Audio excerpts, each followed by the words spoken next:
নমস্কার বন্ধুরা, আজকে আমি একটু চেষ্টা করব এই ছোট ছোট খয়রা মাছগুলোর কলা পাতার ভাপা দেওয়ার। এগুলো আমি ভালো করে কেটে নিয়েছি, পরিষ্কার করে কেটে ধুয়ে এর মধ্যে নুন হলুদ মাখিয়ে রেখেছি। এবার দেখুন, এখানে আমি যতটা পেরেছি হাতে ঝিরিঝিরি করে পেঁয়াজ কুচিয়েছি আর টমেটোও ছোট ছোট করে কুচিয়ে নিয়েছি। এবার এগুলোকে আমি সব একসঙ্গে মাখিয়ে নেব। এবার এর মধ্যে দিয়ে দেব সর্ষে বাটা, সাদা সর্ষে দিয়েছি, সর্ষে আর লঙ্কা, কাঁচা লঙ্কা, সাদা সর্ষে বাটার মধ্যে দিয়ে দেব। যেহেতু মাছটার মধ্যে নুন হলুদ মাখানো ছিল, তাই আমি অল্প পরিমাণে নুনটা দেব, যাতে বেশি না হয়। দিয়ে দেব একটু সামান্য পরিমাণে একটু জিরের গুঁড়ো, দিয়ে দেব কাঁচা তেল, বেশি করে একটু তেলটা দেব।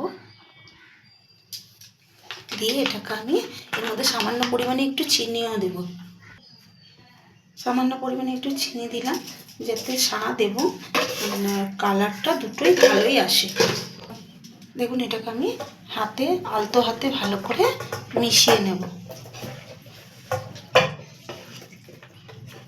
প্রথমবার করছি বন্ধুরা, জানি না কেমন হবে, যদি ভুল হয় ক্ষমা করে দেবেন।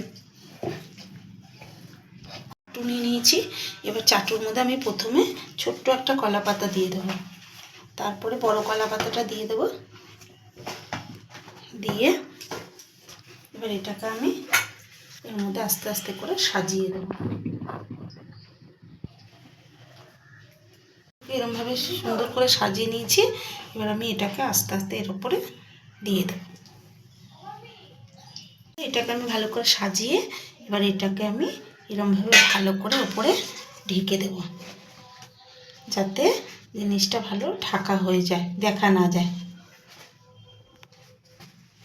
এবার এর উপরে আমি একটা থালা চাপা দিয়ে দেবো। এবার এটাকে আমি কাঠে করবো যেহেতু, তাই আমি ঘর থেকে রেডি করে নিয়ে গেলাম। এবার এটা দেখুন, এটাকে আমি কাঠের আজের মধ্যে বসিয়ে দিয়েছি। আপনারা একটু কলা পাতাগুলো বড় নেবেন, তাহলে ভালো হবে। আমার কাছে বড় ছিল না, তো ছোট ছিল বলে আমার কাছে এই কাইগুলো একটু পড়ে গেছে।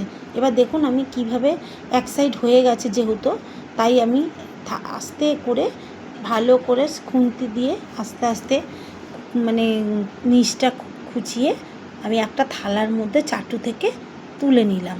দেখুন, এটা খুব সাবধানে করতে হবে, যেহেতু আমার কলা পাতাটা খুব ছোট হয়ে গেছে, তাই একটু কাইগুলো পড়ে গেছে।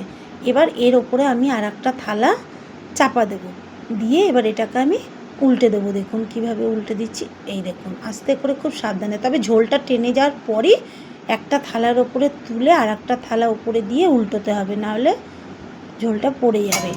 এইবার এটাকে আমি একটু ঢাকা দিয়ে কিছুক্ষণ রেখে দেখুন আমাদের রেসিপি রেডি হয়ে গেছে। এইভাবে করে খাবেন, আশা করি সবারই বাচ্চা বড় ভালো লাগবে। ভালো লাগলে লাইক সাবস্ক্রাইব